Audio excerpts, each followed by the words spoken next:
Michael Reed is a 39-year-old millionaire CEO in Miami, commanding a booming real estate empire from his beachfront villa. But beneath the power suits and penthouse views, he carries a private grief, the son he lost contact with 13 years ago after a painful breakup. One evening, on his way to a gala, Michael walks past a crowded street corner and stops cold. A teenage boy is begging. Thin frame, worn shoes, familiar gray hair. Their eyes meet, and something clicks. The boy's name is Liam. He's 13. An orphan, he says. Michael's heart shatters as he kneels beside Liam, realizing this could be his missing son. DNA confirms the truth, but nothing prepares Michael for the guilt of learning his child grew up on the streets, alone. Determined to make it right, Michael brings Liam home, fills a room with art supplies, and tries to bridge the years with quiet love. But Liam pushes back. He draws in corners, rejects comfort, and tests Michael's patience at every turn. Still, Michael keeps showing up, until one day, father and son find connection not through wealth, but through drawing. Their bond deepens. Their story leaks. And the world watches as a powerful CEO becomes a devoted father. But will love be enough to erase years of absence? Subscribe to see how one street boy's sketch starts a journey of healing, hope, and home. The Miami skyline glowed under the late afternoon sun, a gleaming stretch of towers that caught the ocean breeze like sails. From the top floor of Reed International's headquarters, Michael Reed stood motionless behind a pane of glass, his reflection staring back in silence. At 39, he had everything: power, wealth, control. And yet, a single photo frame on his mahogany desk remained empty. 13 years ago, he'd lost more than a relationship. He'd lost his son. The breakup with Alyssa had been vicious, fueled by pride and legal threats. He thought she'd moved on, perhaps taken the baby and built another life.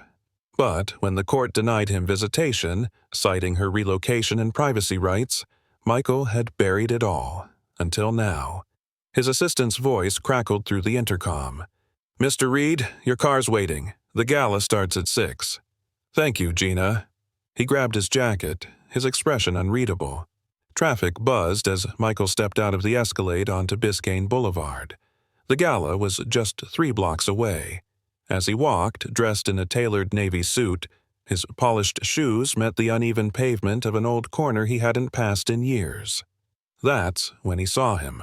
A boy, maybe 13, sat hunched on the curb, holding a paper cup. His hoodie was frayed, his jeans torn at the knees. But it wasn't the clothes that stopped Michael mid-step. It was the gray streak in the boy's hair, just like his own. And those brown eyes. They weren't just familiar, they were his. Michael stared. The boy looked up, alert, unafraid. "Spare change, sir?" the boy asked. Michael stepped closer, heart racing. "What's your name?" "Liam," the boy answered, voice calm but wary. "No last name. I don't have one." Michael knelt, knees brushing the sidewalk. "Where are your parents?" Liam gave a bitter smile. "They're gone. I'm used to it." Michael's breath caught. Up close, the boy's features echoed his own. His nose, the slope of his eyebrows, the slight dimple in his chin. The paper cup trembled in Liam's hands, though he didn't seem cold. Michael's voice cracked. "How long have you been living out here?" "On and off. Couple years." Liam shrugged. "You get used to it." Tears welled in Michael's eyes. He reached for his phone, then stopped. No gala, no meeting. Nothing mattered more than this moment. "Come with me, please." Liam hesitated. "Why?" "Because I think—" Michael paused. "I think I know you." 10 minutes later, they sat inside a quiet diner 2 blocks away. The clink of silverware and the scent of fried eggs filled the air. Liam devoured a burger and fries while Michael sat across from him, still stunned. "I have a lawyer," Michael said, tapping his phone. "I can get you help, a place to stay, not a shelter. Better." Liam paused mid-bite. "You don't even know me." Michael leaned in. "I think I do." Outside, the sun was setting. As they walked toward a hotel, Michael turned to Liam. "Do you like to draw?" "Yeah," Liam replied, eyes cautious. "I sketch buildings sometimes, places I'd want to live." Michael smiled faintly. "I used to do that too." They reached the hotel and Michael arranged a suite under his name. "You'll be safe here tonight," he said, "and tomorrow we start finding answers." Liam hesitated at the doorway. "Why are you doing this?" Michael's voice broke. "Because I should have never stopped looking." Liam stepped inside, his thin frame dwarfed by the doorway. Michael stood in the hall for a long time, the image of the boy's tired eyes seared into his memory. Back in his car, Michael texted his private investigator. "Urgent. I need you to find records on a boy named Liam, about 13, possibly my son. His mother's name was Alyssa Green." He stared at the send button, then tapped it. Outside the tinted window, a streetlight flickered to life, casting a soft glow over the curb where a paper cup still rolled in the wind. The hotel suite was quiet. Too quiet for a boy used to sleeping beside rumbling traffic and concrete walls. Liam sat on the edge of the bed, legs swinging, the fresh scent of clean sheets and lemon polish unfamiliar. A sketch pad lay beside him, provided by the front desk when Michael asked for something to draw on. Liam hadn't touched it. Downstairs in the hotel lounge, Michael paced beside the windows, phone pressed to his ear. "I don't care if it's midnight, Jeremy. I need everything. Alyssa Green. Last known address, records, anything you can find. There's a chance this boy is my son." A pause. "Yes, I'm serious. I want a paternity test. Private, fast, discreet." He ended the call and stared at his reflection in the window. He barely recognized himself. His tie was askew, his face pale, but his heart hadn't raced like this in years. Upstairs, Liam wandered to the window, gazing at the shimmering coastline in the distance. His fingers itched. Slowly, he opened the sketch pad. His pencil moved before he thought. Outlines of buildings, rooftops stacked like thoughts, tiny figures curled beneath them. A knock at the door. Michael stepped in quietly. "Room okay?" Liam shrugged. "It's big." "You hungry again?" Michael offered gently. "I'm used to being hungry," Liam said, his voice flat. "But thanks." Michael sat across from him, hands folded. "You said your mom's gone. What happened?" Liam's pencil stopped. "She got sick, real sick. Started forgetting stuff. Then one day she didn't come back." Michael's voice cracked.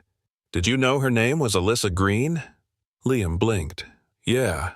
How do you—" "I knew her," Michael said. "A long time ago. Before you were born." Liam's expression darkened. "She didn't talk about people from before." "She didn't tell me about you," Michael whispered. "If she had, I swear, things would have been different." Liam shrugged again, but this time there was a tremor. "People say that a lot, after it's too late." Michael stared at the sketch pad.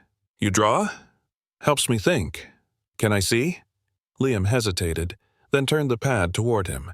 Michael studied the lines, messy but alive. "This building. You designed this?" "It's fake. A place I wish was real, where kids don't get left." Michael swallowed hard. "That's not fake. That's a dream." Liam didn't answer.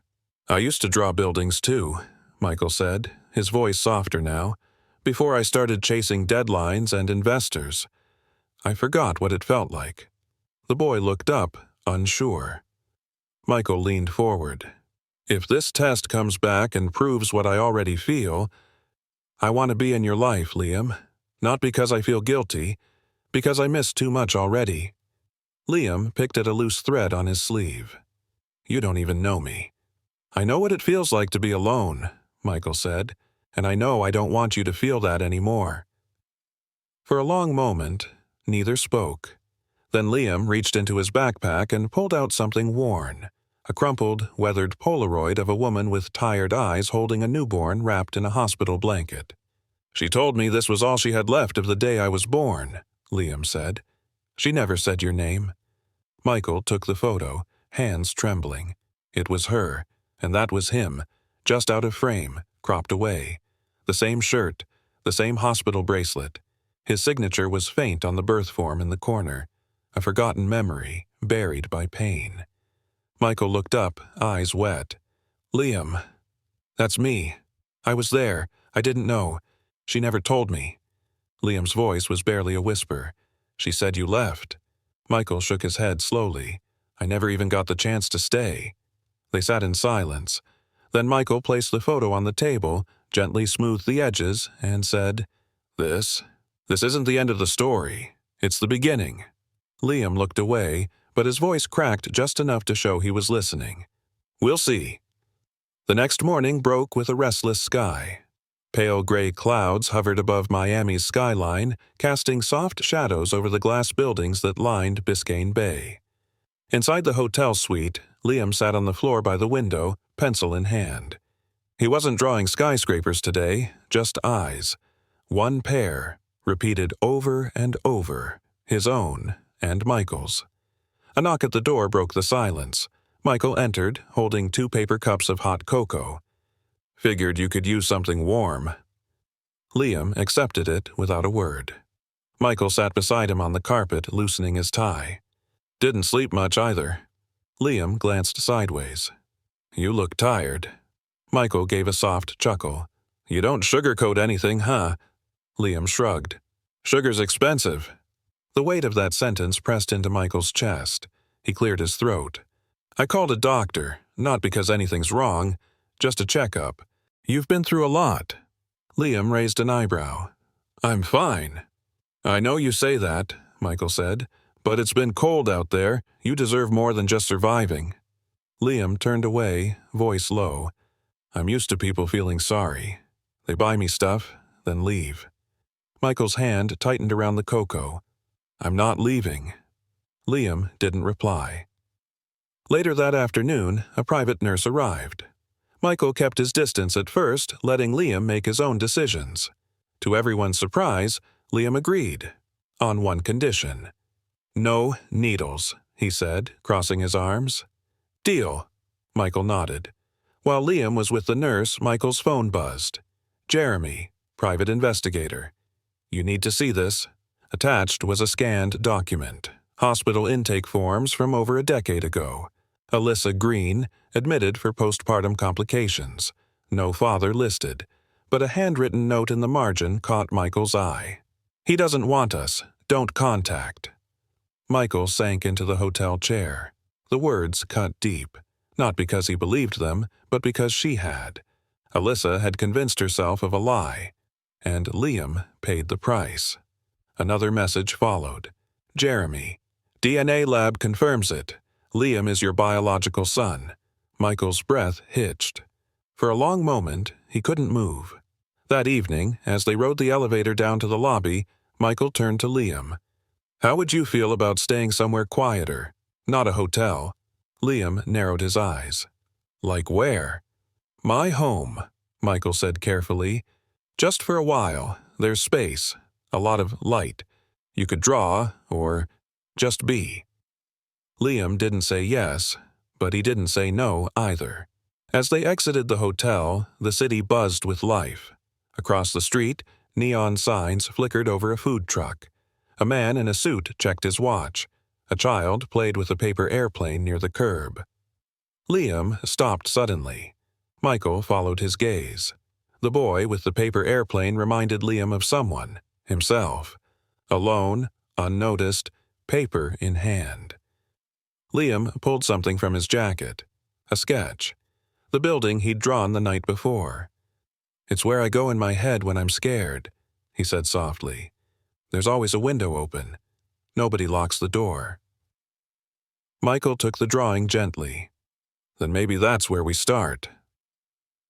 Back at the villa, Michael placed the sketch inside a frame on his hallway table, right beside the empty photo frame that had stood there for years. The silence of the house welcomed them. For the first time in a long while, Michael didn't feel alone. He didn't need a test to confirm what his heart already knew. His son had found him, and now it was his turn to stay. The black SUV rolled through the wrought-iron gates of Michael's beachfront villa, tires crunching softly on the pebbled driveway. Liam sat in the back seat, pressed against the window, watching palm trees sway against the afternoon sun. His backpack, worn and half-zipped, rested on his lap. He hadn't spoken much since leaving the hotel. Michael glanced at him through the rearview mirror. "It's not as fancy as it looks," he offered lightly. "Just a lot of windows and too much quiet." Liam didn't answer. The villa stood like a piece of modern sculpture, glass, stone, and warm oak woven into its clean lines. Inside, sunlight poured through floor-to-ceiling windows, glinting off polished floors. The air smelled like salt and citrus. Michael led Liam inside, pausing in the foyer. "You hungry?" "No," Liam said flatly. "I'll show you your room." They climbed the staircase in silence. Down the hall, Michael opened the door to a corner bedroom. The walls were soft gray, the bed neatly made, but what drew Liam's eye was the far wall, lined with sketch pads, pencils, watercolors, even a drafting table near the window. "I figured," Michael hesitated, "you might need a space to draw. No rules here, just yours." Liam stepped inside slowly. His fingers brushed a charcoal pencil. Then he turned away. "You didn't have to buy me anything," he muttered. "I didn't," Michael said softly. "I made the space because I wanted to know what your world looks like." That night, Michael stood in the hallway outside Liam's door, listening to the scratch of pencil on paper. He smiled faintly and turned away. The next morning, Liam sat at the kitchen island staring at a plate of pancakes he hadn't touched. Michael poured coffee nearby. "You sleep okay?" "Too quiet." Michael nodded. "Yeah, it's weird at first." Liam looked up. "Why did you even stop looking?" Michael froze mid-pour. His throat tightened. "I didn't know you existed, Liam. I swear. Your mom, she never told me." Liam's voice dropped. "Then why didn't you check? You could have found her. I was right there." Michael sat down, eyes stinging. "You're right. I should have. I should have fought harder, asked more questions, never let go. I failed you. I live in a house full of success, but none of it means anything if I wasn't there for you." Liam stared at him, unmoved. "Words don't fix it." "No," Michael said, voice shaking, "but I'll spend every day proving I mean them." Later that day, Michael stepped into his office where his lawyer, Paula, waited. She wore a sharp black suit and an even sharper expression. "Custody?" she said, folding her arms. "You don't even have legal guardianship yet." "I'm his father," Michael said. "DNA confirmed it this morning." Paula raised an eyebrow. "And the boy, does he want to stay with you?" Michael hesitated. "He hasn't said no." Paula sighed. "The courts won't move fast, even with your money. His mother's status will matter. Was she declared unfit?" "Not officially," Michael admitted. "Then we may be looking at a long process." "I don't care how long it takes," Michael said firmly. "He's staying with me." Back at the villa, Liam wandered the hallway. He paused outside Michael's office, overhearing fragments. Custody. Documents. Parental rights. His chest tightened. In his room, he picked up his sketch pad and tore out the latest drawing. It was a house, nothing like the villa. Smaller. Crooked porch. 2 stick figures on the steps. One had gray hair like his. The other wore a tie. He slid the drawing under Michael's door and walked away. Michael found it hours later. He sat down on the floor, turning the paper over in his hands. In the corner, Liam had written one line in shaky pencil. "Don't lie, just stay." Michael closed his eyes. It wasn't forgiveness, not yet, but it was a beginning. The next morning began with rain tapping against the villa's glass walls. Liam stood at the sliding doors, watching droplets trace paths down the pane. Behind him, Michael flipped through documents at the kitchen island. Court forms, health records, school enrollment packets. He hadn't slept much, but his focus was razor sharp. "Do I have to go to school?" Liam asked, his voice quiet. Michael looked up. "Not today. We've got a lot to sort out first." Liam nodded, then leaned against the glass. "That drawing I gave you. You keep it?" Michael smiled. "It's framed. On my desk." Liam didn't reply, but the tension in his shoulders eased just slightly. An hour later, Michael and Liam walked through the heavy glass doors of a modern diner tucked on the corner of Collins Avenue. The scent of bacon and syrup hit them instantly. "This place okay?" Michael asked. Liam gave a shrug that wasn't quite a no. They settled into a booth by the window. Liam's eyes flicked over the room like he was still watching for danger. The waitress approached. "Morning, gentlemen. What can I get you?" Michael gestured toward Liam. "Whatever he wants." Liam hesitated. "Pancakes, with strawberries." "And for you, sir?" "Just coffee," Michael said. When she left, Liam fiddled with the salt shaker. "This place, it's too clean." Michael chuckled softly. "You'd be surprised how many deals I've made in places just like this." Liam narrowed his eyes. "Business stuff?" "Yeah," Michael admitted. "But today's about you." Liam looked out the window. "Feels weird, having someone care." Michael didn't push back. Instead, he slid a folder across the table. "Custody paperwork. It's just the beginning, but we're moving." Liam eyed it. "You're really doing this." "I'm not walking away," Michael said firmly. "Not this time." Just then, his phone buzzed. It was Paula, the lawyer. He stepped away to take it. "Bad news," she said. "Child Protective Services flagged something. Alyssa never named you on the birth certificate. There's no legal trail connecting you." Michael's jaw tensed. "The DNA helps, but it's not everything. The court might require Liam to stay in state custody until the hearing. They could remove him from your care." Michael's heart dropped. Not a chance. Back at the table, Liam looked up as Michael returned, face pale. "What happened?" Michael slid back into the booth, slow. "There's a process. It might get complicated, but I'm fighting for you." "Someone's trying to take me?" "Maybe," Michael said carefully, "but I won't let them." Liam stared at him. "You promise?" Michael hesitated, then reached into his coat pocket and pulled out a worn leather bracelet, something he hadn't touched in years. He laid it on the table. "This was yours," he said. "Alyssa gave it to me before she disappeared.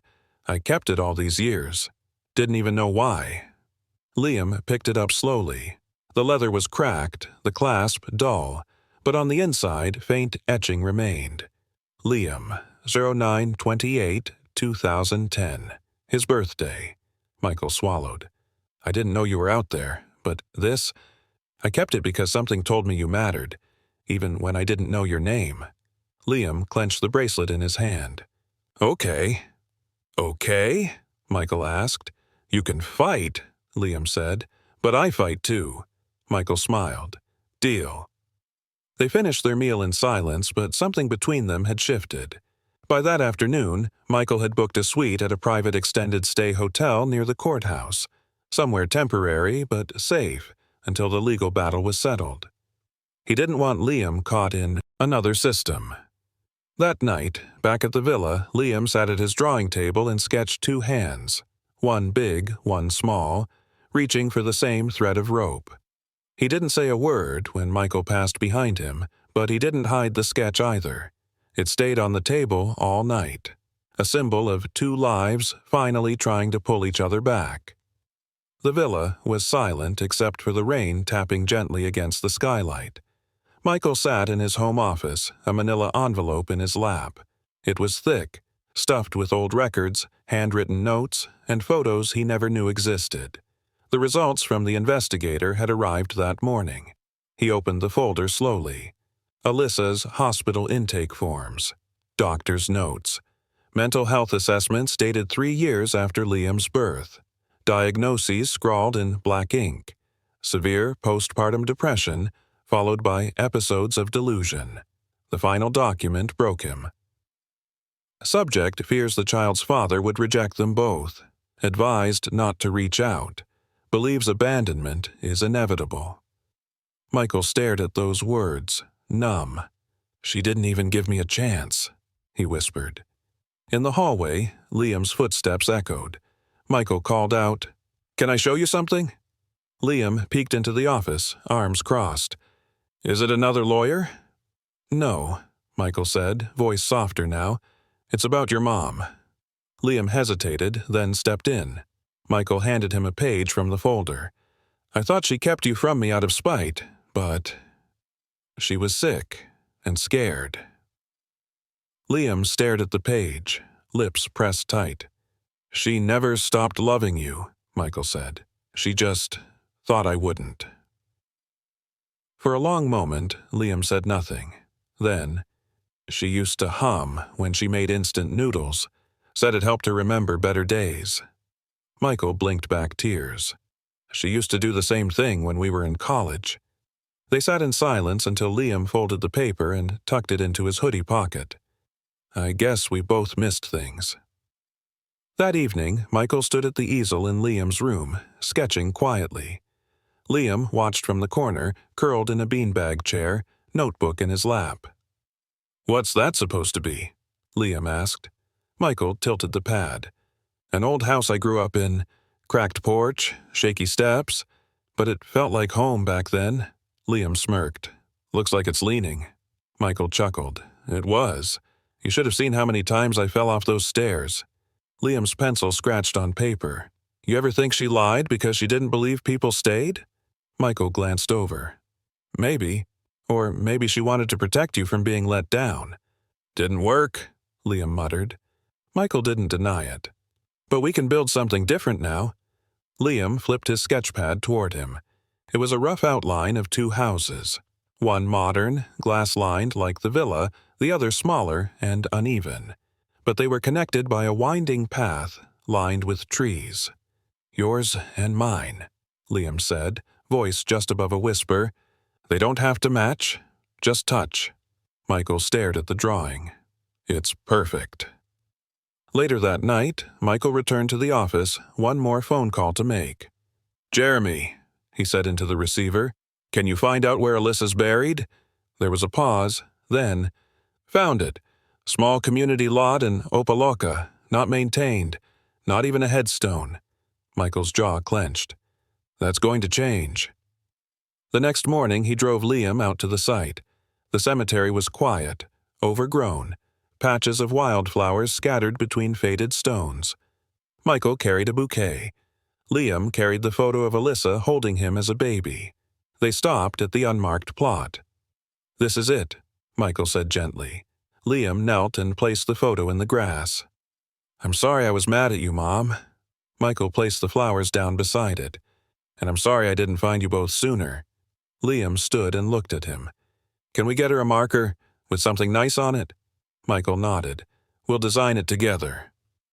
Back in the car, Liam reached into his backpack and pulled out the bracelet again, the one from the diner. He slipped it on his wrist. "I think I want to stay," he said. Michael gripped the steering wheel, heart full.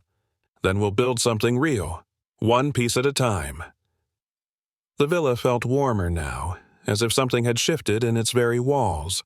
Liam's drawings began appearing in unexpected places, taped to the fridge, tucked into bookshelves, one even on Michael's office door. Each sketch was different, but the theme was always the same: connection. Hands reaching, windows open, bridges drawn between separate homes. It had been 2 weeks since Michael took Liam to his mother's grave. Since then, the bond between them grew in quiet, unspoken ways. But there were still layers of pain under the surface, things neither of them had fully voiced. That morning, Michael entered the kitchen with 2 plates of toast, only to find Liam already sitting there, sketchpad open, drawing in the morning light. "Is that the house again?" Michael asked gently, placing a plate beside him.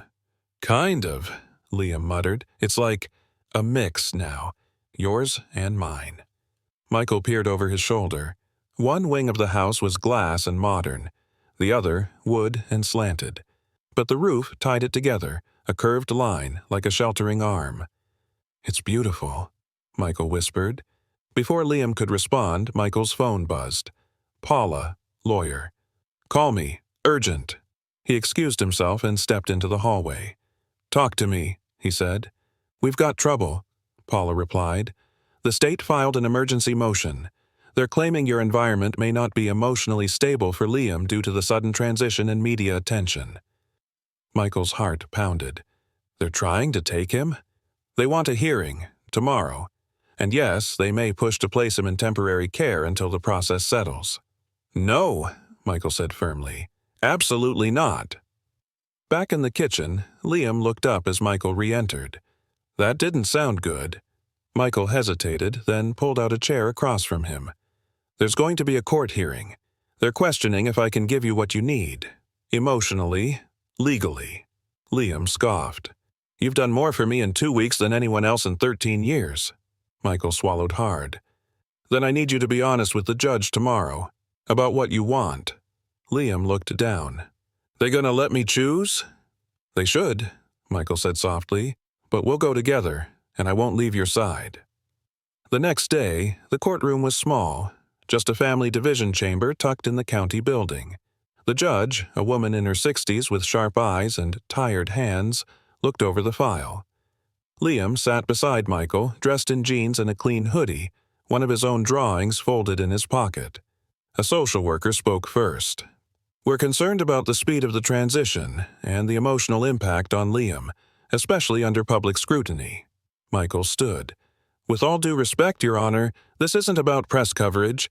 This is about a child who's been alone far too long. I didn't know he existed, but now that I do, I'm not going anywhere. The judge turned to Liam. Do you want to speak, son? Liam stood slowly, then unfolded the paper from his pocket. He handed it to the judge. I don't have a lot of words, he said, but I drew this yesterday. The judge looked at the image. It was a house, strong, centered. Above it, the words, "A home is a place someone stays." Tears welled in the judge's eyes. Thank you, Liam. After a pause, she leaned forward. I'm granting continued custody to Mr. Reed, pending final review, but I want counseling and regular check-ins. Michael exhaled shakily. Yes, absolutely. Outside, the wind picked up. Liam tilted his head toward the sky. You think she saw that? He asked. Michael glanced upward. I hope so. Liam smirked. You cried. Michael laughed. So did the judge. They walked out together, the drawing clutched between them like a promise. The day after the court hearing, the villa was unusually still. No sketching sounds, no distant hum of Liam's pencil. Just the whisper of ocean waves brushing the shore outside. Michael stood in the hallway, holding Liam's drawing, the one he handed the judge. He traced the curved roofline with his thumb, a reminder that home was now something they were building together. But progress wasn't always a straight line. When he opened Liam's door, the boy sat cross-legged on the floor, surrounded by crumpled paper. The trash bin overflowed with rejected sketches. A half-finished piece rested beside him, 2 stick figures at opposite ends of a bridge, never meeting in the middle. Michael approached slowly. Everything okay? Liam didn't look up. I can't get it right. The bridge always breaks. Michael crouched beside him. Maybe it's not about the bridge. Maybe it's about who's willing to cross it. Liam shrugged. You're trying. I see that. But sometimes it feels fake. Like you want it to work so bad, but you don't know how to talk to me. The words hit hard, but Michael nodded. You're right. I've spent my life giving orders, signing deals. This, being a dad, is different. Scary. I'm learning. Liam ripped the sketch in half. I'm not normal. I don't fit in here. You don't have to fit, Michael said gently. You belong. That afternoon, they sat by the pool in silence, watching clouds roll in. Michael sipped iced tea while Liam sketched again. Quieter now, focused. Can I ask you something? Liam said suddenly. Anything. Why didn't you go after her? My mom. After the breakup. Michael stared at the water. Because I was angry, prideful. I thought she left to hurt me. I didn't know she was struggling. I thought, if I moved on, maybe the pain would stop. Liam was quiet for a moment. It didn't, though, did it? No, Michael said. It just got quiet, like a wound you stop touching, but it still hurts underneath. Liam set his pencil down. I've been alone so long I forgot what it feels like to trust. Michael turned to him. Then we take our time. No rush, no perfect moments, just real ones. That night, Michael sat on the porch reading through a stack of property proposals when he heard the front door click open. Liam stepped out barefoot, holding the old bracelet in his hand. Mind if I sit? He asked. Michael smiled. Please. They sat, shoulder to shoulder, silence between them like soft fabric. Liam turned the bracelet over. I almost threw this away last week. Thought it didn't mean anything anymore. But you didn't, Michael said. No. Liam hesitated. Because you kept it, all those years. Michael nodded. It reminded me of something I couldn't name. Now I know. Liam slipped it onto his wrist. It still fits. The next morning, the doorbell rang. A delivery man handed Michael a padded envelope. Inside, the official DNA results and custody paperwork. It was real now. Michael brought it into Liam's room, but paused before knocking. Through the crack, he saw Liam asleep on the couch, sketch pad on his chest. On the open page was a new drawing. This time, the two figures met at the middle of the bridge. One was holding out a hand. Michael stood there for a while, overwhelmed. He didn't wake Liam. Some bridges weren't built overnight, but this one, they were building together. The sun poured into Liam's room like a warm invitation.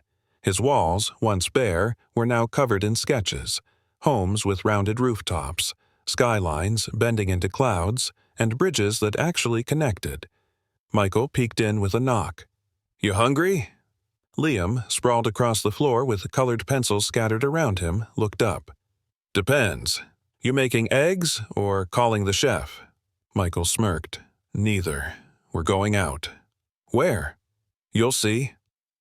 An hour later, their car pulled up outside Coral Ridge Academy, a private school tucked between oak trees and sprawling gardens.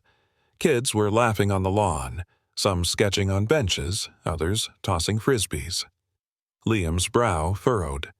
Michael turned off the engine. Just a visit. No pressure. Inside, they met Ms. Reyes, the art director. Her smile was gentle, her hands speckled with dry paint. You must be Liam. We've heard about your sketches. Would you like to sit in on a class? Liam looked up at Michael. Will you wait? Right here. Michael nodded. Liam followed Ms. Reyes down the hallway. As they disappeared around the corner, Michael sat on a bench outside the studio, fingers tapping his knee. A voice interrupted. Michael Reed. He turned. A father in a tailored suit stood nearby, arms crossed. You're the one bringing that homeless kid into the school? Michael stood calmly. That kid is my son. The man scoffed. People are talking. You should have thought this through before dragging your mess into a place like this. Michael's jaw clenched. What I brought here is a boy who survived more than most adults ever will. If that makes you uncomfortable, maybe it's not the school that needs changing. The man turned away without another word. Inside the classroom, Liam sat at an easel. A soft buzz of creativity filled the room. Kids painted abstract skylines and messy gardens. Ms. Reyes knelt beside him. No wrong answers here, she whispered. Liam hesitated, then began sketching. His pencil flowed fast, lines forming a house again, but this time with sunlight streaming from every window. An hour later, he returned to the car, holding the drawing. Michael smiled. How was it? They don't ask where you came from. They ask what you want to draw. Michael's chest tightened. Do you want to go back tomorrow? Liam glanced at the paper. Maybe. That evening, Michael surprised him with a new addition to the villa, a sunroom, transformed overnight with glass panels, easels, and a shelf full of sketchbooks. Liam's eyes widened. This for me? Michael nodded. A place for light and truth. Liam stepped inside, running his fingers along the edge of a fresh canvas. Look what I made, Dad, he said, lifting the school sketch. Michael took it gently. It's beautiful. You're beautiful. Liam laughed. Don't get weird. I mean it, Michael said. This, us, it matters more than anything I've built. Liam folded the sketch carefully and slid it into a frame. Let's hang it next to the bracelet. They placed it in the hallway, beside the framed leather band and the very first drawing Liam gave him. Symbol by symbol, their story was becoming visible. But that night, as Michael reviewed emails from clients, another came in. Subject line, concerns about PR image, Reed & Co. Inside was a warning. Major investors were reconsidering. The board was watching. His personal life had become a public storm. Michael closed the laptop slowly. Outside, Liam's laughter echoed from the new sunroom, drawing shapes under the stars. Michael leaned back, heart torn. He had built towers, closed million-dollar deals, earned the world's respect. But, for the first time, he understood. Legacy wasn't built in boardrooms. It lived in sketches, second chances, and the quiet moments when a child finally called you Dad. The morning breeze carried the scent of salt and jasmine as Liam stood barefoot on the patio, sketchpad in hand, drawing the horizon. His lines were quick but deliberate, tracing waves that curved into hands reaching from the shore. Behind him, Michael watched from the kitchen holding 2 mugs of hot cocoa, one with extra marshmallows, just the way Liam liked it. "Peace offering?" Michael asked, stepping outside. Liam didn't turn. "What for?" Michael placed the mug beside him. "For what's coming. The press, the board, the whispers. I might not always handle it right." Liam glanced over. "You mean the whole world judging me because I don't wear loafers and button-downs?" Michael winced. "Yeah, that." Liam sat, curling his legs beneath him. "You can't fix this with fancy stuff." "I know," Michael replied, sitting beside him, "but I can stand beside you through it." They sat in silence for a moment, watching gulls swoop across the surf. Then Liam pointed to a jagged line on his sketch. "That's the storm I used to sleep under, behind the old bakery. I drew it from memory." Michael looked closer. "It's beautiful, painful, but honest." Liam smirked. "Kinda like living here." Later that afternoon, a delivery van pulled into the villa's circular driveway. Liam peeked through the window as uniformed movers unloaded large boxes. "Let me guess," he muttered. "New shoes? New furniture? A suit?" Michael chuckled. "Nope. Art supplies. Your tutor starts tomorrow, remember?" Liam sighed. "She's just going to make me paint bowls of fruit and vases." "She used to work with street youth," Michael added. "She's not here to polish you, just to grow with you." Still, when the tutor, Ms. Allen, arrived, Liam stayed silent for most of their session. She tried encouraging him, showing him examples of modern street art, but he only nodded, sketching absent-mindedly.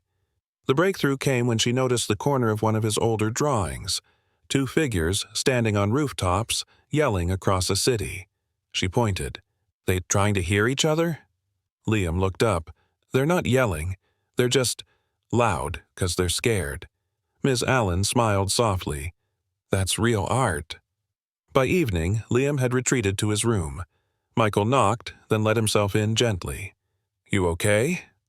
Liam sat on the floor, sketchpad tossed aside. "Everyone keeps saying I'm talented, that I'm lucky, but it doesn't feel like mine. It feels like I'm pretending to be someone I'm not." Michael crouched down. "You're not pretending. You're surviving. There's a difference." "I don't know who I am in this place," Liam said quietly. "I used to count coins just to buy crackers. Now there's a chef making steak." Michael took a breath. "Would it help to go somewhere familiar? Just you and me?" Liam looked up. "Like where?" "The bakery. The alley. Wherever your world used to be. Not to relive it, just to honor it." The next morning they walked through the city side by side. Liam led the way, pointing out street corners, tagging spots with memories. Some painful, some oddly fond. "This is where I found a broken bike, fixed it, rode it till the pedals fell off." They stopped behind the bakery. The metal door was rusted now. Liam stepped forward and placed his palm against the wall. "Used to be my shelter," he whispered. "This brick? It held my drawings when I had nowhere else." Michael stood behind him, quiet. Liam pulled something from his pocket, a folded sketch, drawn the night before. It was a boy, crouched beneath a city wall, with a shadow of himself standing tall behind him. He handed it to Michael. "I made this, for both of us." Michael unfolded it slowly. This is who you are, not someone I want you to be. Just Liam." And, for the first time, Liam smiled without reservation. "I might try wearing a button-down," he said, teasing, "but only if it has a dragon on the back." Michael laughed. "Deal." A week after their walk through the old alley, Liam stood at the villa's breakfast bar, flipping through a book on famous architects. His fingers paused on a page showing Frank Lloyd Wright's Falling Water. "Why build a house over a waterfall?" he asked, eyes narrowed. Michael, sipping his coffee across the counter, smiled. "So, nature and home could breathe together." Liam nodded slowly, then grabbed his sketch pad. "That's kind of what we're doing, huh? Building something that works with the mess." Michael set his cup down. "Exactly." That afternoon, Ms. Allen arrived for another art session. This time, instead of staying silent, Liam greeted her at the door. "I want to show you something," he said. In the sunroom, he unrolled a large sheet of paper. On it were blueprints, half dream, half memory. One side showed a tiny shelter tucked behind a bakery. The other, a wide-open villa with a sunroom wrapped in glass. A footbridge connected the two. "I call it the in-between," Liam explained. Ms. Allen looked over the details. This is extraordinary." Michael watched from the doorway, pride swelling in his chest. Later, after the lesson, Liam found Michael by the pool. "Hey, Dad," he said, still getting used to the word. "Want to design a house with me?" Michael set aside his tablet. "I thought you'd never ask." They worked side by side at the table, Liam sketching wild, imaginative shapes, Michael refining them with structure and scale. Between the lines and measurements, they talked.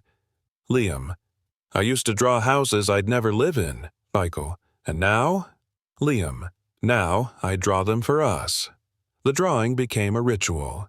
Every evening they added something new: a tower made of glass, a curved stairwell inspired by a spiral shell Liam once found, a rooftop garden where no one can yell at you. It wasn't just a house anymore. It was a blueprint of trust. One evening, as Michael erased a crooked beam, Liam suddenly asked, "What happens if I mess up again? If I snap? Push you away?" Michael looked up. "Then I'll stay. Quietly. Right here." "You sure?" "I've never been more sure." Liam nodded, blinking back something in his eyes. "Cool. Just checking." Outside, a thunderstorm cracked open the sky. Rain tapped against the windows in soft rhythm. "I used to sleep through storms like this," Liam said, "but now they sound different." Michael tilted his head. "How so?" "They don't sound scary. Just honest." That night, before bed, Liam taped the blueprint onto the wall beside his bed. Underneath it, he wrote in bold marker, "Our house, no locked doors." The next morning, Miss Allen returned, carrying something wrapped in brown paper. "I thought you both should have this," she said. Liam tore the wrap open. Inside was a wooden frame, and in it, his sketch titled The In-Between. "I had it mounted," she said, "because it's not just art. It's a bridge." Michael placed it in the sunroom beside the bracelet and first sketch. "It belongs here." That afternoon, Liam invited two of his classmates over to see the sunroom. He introduced them confidently. "This is the dream room. We draw houses here that can hold your whole heart." And as they drew and laughed, Michael stood back, watching not just a boy find his place, but a father finally building what he could never buy: a home, one sketch at a time. The morning light spilled through the villa's glass atrium, casting soft shadows over the sketch of the in-between, still framed on the sunroom wall. Liam stood beside it, backpack slung over his shoulder, hair damp from a rushed shower. He looked older somehow, sharper in his movements, steadier in his eyes. "Big day," Michael said, adjusting his tie in the mirror. "You ready?" Liam shrugged. "I'm not the one giving a speech." Michael smiled. "No, but you're the reason I am." At the breakfast table, Ms. Allen placed a note beside Liam's plate, an invitation to submit his drawings to a youth architecture showcase. Liam blinked. "Is this for real?" She nodded. "Your work has a voice. It deserves to be heard." But outside the house, storm clouds were brewing. That afternoon, a headline hit every major business blog. "Real estate mogul hides secret son. CEO's image at risk?" Michael's assistant stormed into his office, tablet in hand. "The board wants answers, and the media's digging into Liam's past." Michael clenched his jaw. "Let them. My son isn't a liability. He's the only truth I've got." That evening, paparazzi swarmed outside the villa gates.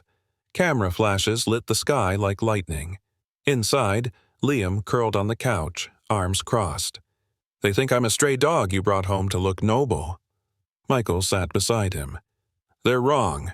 You're not a project. You're family." Liam stared at the floor. "Then why does it feel like I ruined everything for you?" "You didn't," Michael said. "You gave me something no deal, no tower, no title ever could. Someone to come home for." But the storm didn't end. The next morning, a major client called to withdraw from a $40 million development deal. "Too risky," the voice said coldly. "Your story's distracting. You're not the man we signed with." Michael sat silently, phone still pressed to his ear long after the line went dead. Later, in the studio, he stared at Liam's latest drawing, a city skyline, but the buildings were melting, crumbling at the top. "It's what I felt today," Liam said quietly. "Like people only want to see the cracks." Michael's voice was hoarse. "We show them the foundation instead." That night, father and son worked on a new sketch, this one of a lighthouse standing firm in a raging sea. Above it, Liam wrote in the thick block letters, "We don't drown." 2 days later, a reporter shoved a mic in Michael's face outside a charity luncheon. "Mr. Reed, is it true your son was living on the streets while you were closing beachfront deals?" Michael didn't flinch. "It is, and that failure is mine, but ask me what I've built since. Ask me what really matters now." The video went viral. Comments poured in, some cruel, some compassionate, but one in particular struck Michael's heart. "I used to sleep behind a bakery too. Thank you, Liam, for being brave enough to be seen."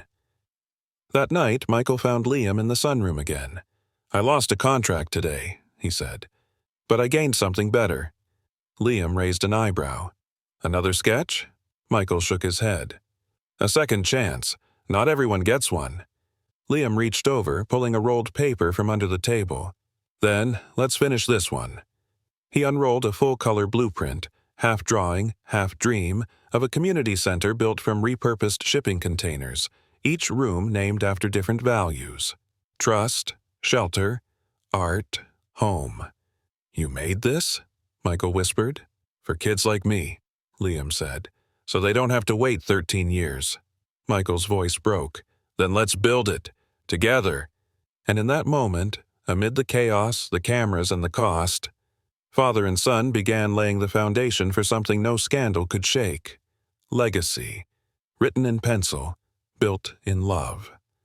Under the warm glow of the ballroom chandeliers, Michael stood behind the podium, gripping the edges tighter than he realized. The crowd before him, elegant, expectant, was quiet. Not for his business insight tonight, but for his story. He glanced to the side. Liam sat in the front row, back straight in his simple gray blazer, fingers tracing the edge of a folded drawing in his lap. Their eyes met. Michael exhaled. "I'm not here tonight as a CEO," he began, voice steady. "I'm here as a father, a man who walked past a street corner one evening and saw a boy that looked far too familiar." The ballroom hushed further. "I built skyscrapers. I brokered billion-dollar deals, but I missed the most important foundation of my life, my son, Liam." Gasps echoed gently through the crowd. Michael paused, lifting a small sketch from the podium, a drawing Liam made of a park filled with children painting on easels under trees. "This," he said, holding it up, "is what matters now." He shared what the headlines hadn't: that 2.5 million children in America go homeless each year, that Liam had been one of them, that no amount of concrete or contracts could measure a child's worth.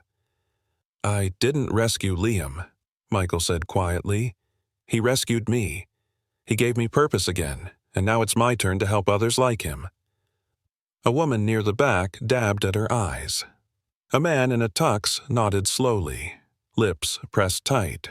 The audience didn't applaud immediately. Instead, a heavy silence filled the room, something sacred, like breath held at the edge of change.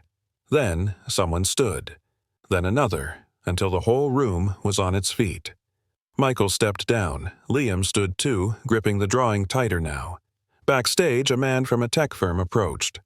"That center you mentioned in your speech, if you're building it, I want in. My brother was on the streets once." Michael extended a hand. "Let's build it together." Later that night, Michael and Liam stood on the rooftop terrace of the venue, overlooking the city skyline. The lights below flickered like stars. "I didn't think they'd listen," Liam said. Michael smiled. "You gave them a reason to." Liam unfolded the drawing he'd held all night. This one was different, half blueprint, half watercolor. It showed a long community mural filled with hands, big and small, painted in every shade. "This is what I want for the entrance of the art wing," Liam said. "A promise that no one's invisible here." Michael's throat tightened. He placed a hand on Liam's shoulder. "Then that's exactly what we'll make." Liam nodded, then grinned shyly. "Guess we make a pretty good team." "Best I've ever had," Michael replied. Down below, the first donors were signing checks. Reporters were updating their headlines. But none of that noise reached the rooftop. Just a father and his son, a sketch between them, and the wind gently lifting its corners, like wings, ready to carry something forward. The sun filtered softly through the studio window, casting golden light over a long table filled with colored pencils, worn sketch pads, and streaks of watercolor. Liam stood at the center, a paintbrush in one hand, chalk dust smudging his shirt. Around him, a dozen kids, some in donated shirts, some in hand-me-downs, gathered close, watching him trace outlines on a community mural. Michael leaned against the doorway, arms crossed, heart full. The room buzzed with laughter, not the cold echo of the boardrooms he'd known, but a warmth he hadn't felt in years. "Use yellow," Liam said gently to a younger boy. "Sunlight always makes people feel safe." The mural stretched across the back wall, half finished, yet already glowing with life. On one side, a winding street. On the other, a wide villa with open gates. In the middle, children holding brushes. Above them, in Liam's handwriting, "This is for the ones who were forgotten." When the session ended, the kids packed their supplies. One girl tugged Liam's sleeve and whispered, "Thanks for not giving up on us." Liam just nodded. Michael walked over, placing a hand on his son's shoulder. "They look up to you." Liam shrugged, though a small smile tugged at his mouth. "I just let them draw. Same thing you did for me." They walked out into the late afternoon light, the street quieter than usual. Liam handed Michael a thick folder. "Here," he said. "It's for you." Michael opened it slowly. Inside was a sketch of their villa, but different. Ivy clung to the walls, children played in the yard, and at the top of the page in shaded pencil, a plaque that read, "Art Lives Here." "I want that to hang at the center," Liam said, "to remind everyone, it's not just a place, it's home." Michael's eyes misted. "It's beautiful, son." They stood quietly for a moment, letting the wind carry the weight of what had been lost and what had been rebuilt. Later that night, back at the villa, Michael cooked pasta while Liam painted in the dining room. They didn't talk much. They didn't need to. Music hummed in the background. Soft jazz Michael remembered his own father playing. As they sat down to eat, Michael raised his glass of iced tea. "To second chances," he said. Liam clinked his soda can to it. and to never walking past someone again. The next day, news of Michael's youth art initiative spread. Donations poured in, families signed up, local artists volunteered, and through it all, Liam remained at the center, not as a project, not as a pity story, but as a teacher, a mentor, a son who had survived and chosen to give back. On the center's first official day, Michael stood at the entrance beside a brass plaque newly mounted by the door. It read, "The Liam Reed Art House, where lost stories find their color." The ribbon cutting was simple. A child held one end. Liam held the other. As the scissors sliced through the red, applause erupted. Michael stepped back, watching Liam beam, surrounded by kids, paint, possibility. He knew now, this wasn't the end of the story. It was just the first page of something they'd write together, one drawing at a time, one life at a time. And for the first time in years, Michael felt whole.